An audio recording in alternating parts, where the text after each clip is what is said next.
At ngayon, ipapakita ko po sa inyo kung paano magluto ng ginataang laing at kung ano-ano ang mga sangkap nito.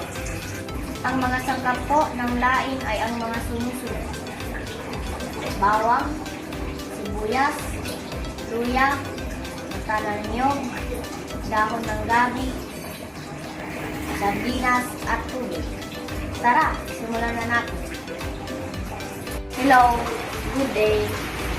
Ngayon po, magluluto po ako ng ginataang gulay na laing. In Mandaya, ginataang ugbos.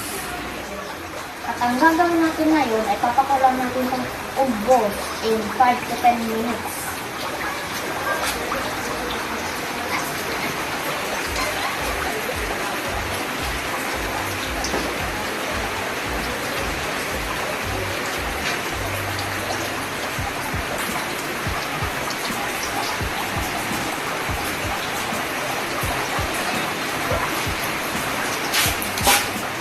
At tatakpan na natin.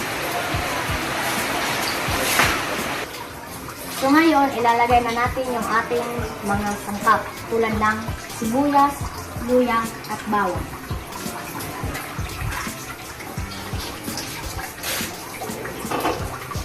Ito na.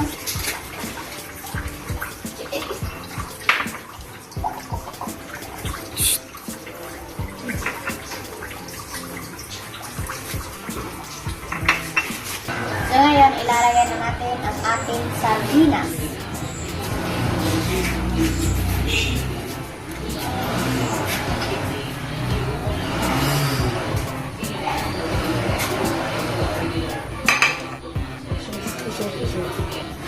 So ngayon, ilalagay na natin ang ating coconut milk.